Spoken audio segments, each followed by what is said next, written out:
Patricia machlaclan is known for her award-winning picture books and novels for children, often focusing on family relationships. Machlaclan was born March 3, 1938 in Wyoming and later moved to Minnesota. Machlaclan was an only child. Her lack of siblings was offset by a strong relationship with her parents, Philo and Madonna, and an active imagination. Machlaclan's parents were both school teachers and brought many books into the household as they encouraged her to read. She read very often, sometimes discussing and acting out scenes in books with her parents. Some days, she would talk to her father into acting out a book a dozen times in a row. Machlaclan was also kept company by her imaginary friend Mary, who was real enough for her to insist that her parents set a place for her at the table. Her parents tolerated Mary with good humor.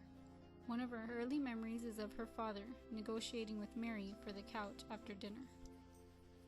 Though she was creative enough to invent a friend and concoct elaborate fantasies, Machlaclan did not write stories as a child.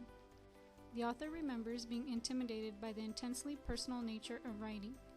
In an autobiographical essay in Authors and Adults for Young Adults, she confessed, "I was afraid of putting my own feelings and thoughts on a page for everyone to read. This is still a scary part of writing."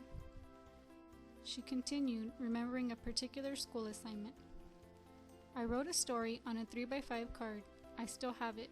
It went like this. My cats have names and seem happy. Often they play. The end.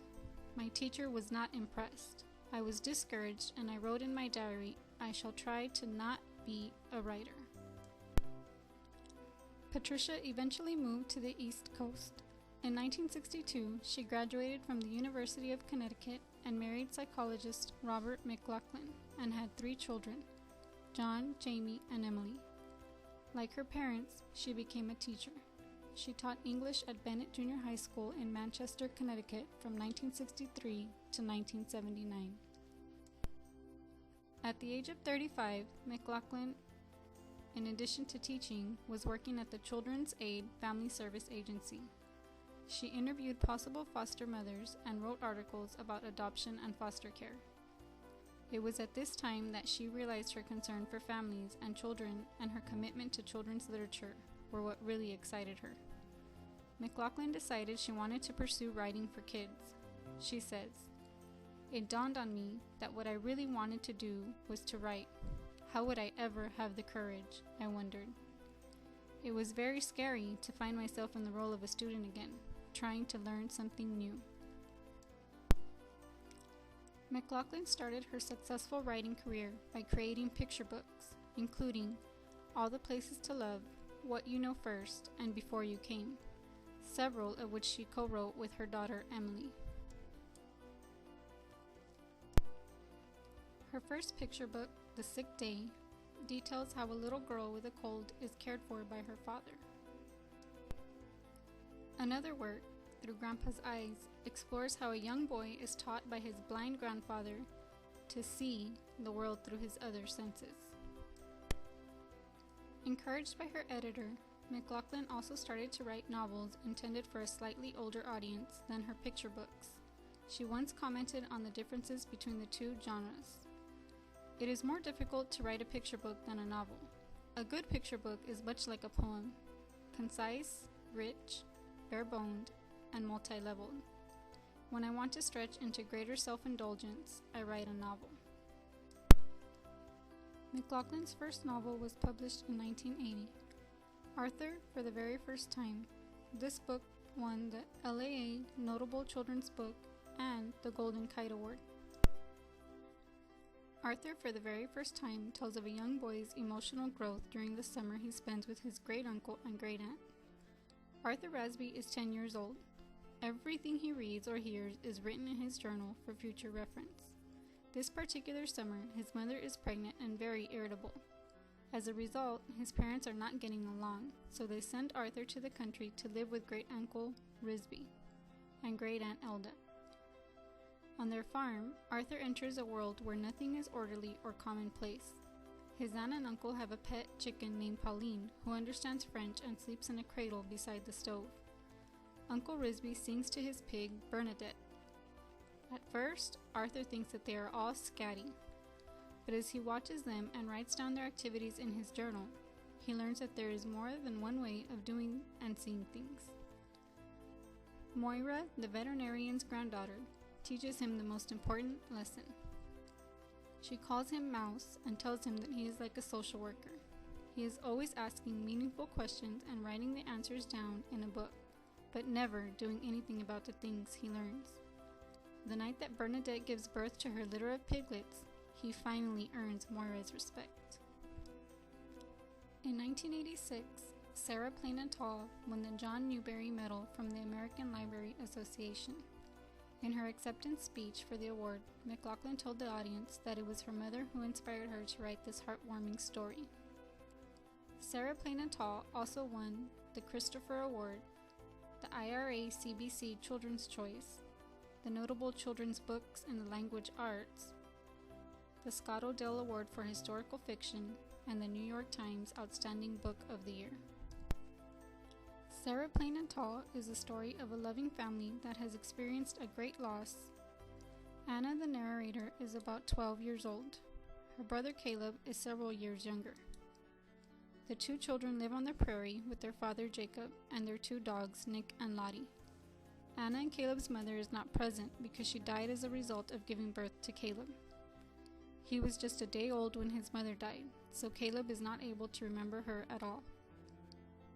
Anna, who is old enough to remember her mother, remembers very well how things were after her mom died. Jacob, the children's father, returns home from a trip into town. Jacob then informs the children that he has placed an advertisement in a newspaper for a wife. Jacob reads the children a letter. The letter is from Sarah Elizabeth Wheaton, a woman from Maine who is answering the ad. She tells the family a little bit about herself in her first letter. The family all write letters to Sarah in Maine, and she replies to each of them separately. Sarah agrees to come and stay with the family for a short time to see if she likes them and if they like her. On the day she arrives, Caleb is very nervous and asks Anna a lot of questions. Sarah tells Jacob that she wants to learn to do the things he does around the farm, ride a horse and drive a wagon. She also wants to travel into town on her own, a wish that makes the children very nervous. The same morning, a terrible rainstorm comes and the family is forced to take shelter in the barn. The day after the storm, Jacob keeps his promise to Sarah. He teaches her how to drive the wagon so that she can go to town by herself. The next morning, Jacob, Anna, and Caleb watch Sarah climb into the wagon and leave, bound for town. Just before dark, they finally spot dust rising on the road and Sarah's yellow bonnet comes into sight. She tells Anna and Caleb that no matter how much she may miss Maine, if she were to leave, she would miss them more. Sarah will stay from now on, and soon there will be a wedding. Journey. Journey won the ALA Best Book for Young Adults Award, Coretta Scott King Genesis Award, and a Publishers Weekly Flying Start Award. Journey was published in 1993. During the summer, 11-year-old Journey searches for reasons why his mother abandoned him and his older sister Kat. Nurtured by loving grandparents, both children deal with their mother's absence in different ways. Journey is sad and angry and spends endless hours trying to piece together old family photographs that were shredded by his unstable mother. Kat stays busy helping her grandmother around the farm. Grandfather, a wise and caring man, uses his camera and love of photography to help the children find a past and come to terms with their mother's departure. By the end of the novel, both children learn that a family means more than having a mother and father in the home. Baby. Baby won the South Carolina Book Award for Junior Book in 1996. Baby is also about a family dealing with tragedy. Shortly after 12-year-old Larkin's infant brother dies, his family finds a baby girl, Sophie. Sophie is abandoned on their driveway just as the summer tourist season is ending on the island they live on, with only a note that reads, "This is Sophie. She is almost a year old and she is good. I love her. I will come back for her one day." The family is thrown into shock but decide to keep Sophie. The family has just recently lost their own baby, so the arrival of the mystery girl is both joyful and painful. They teach Sophie words and songs while Sophie teaches the family how to love again. Once the members of the family break down and let Sophie into their hearts, despite the fact that her mother will be coming back for her, they are finally able to grieve for their recent loss. The machlaclans now live in Massachusetts, where they spend part of their time at their house in Leeds and the rest of the time at their house on Cape Cod. Patricia continues to write, give lectures, and teach a course on children's literature at Smith College. I leave you with a quote from Patricia machlaclan. There is no better model than a good book.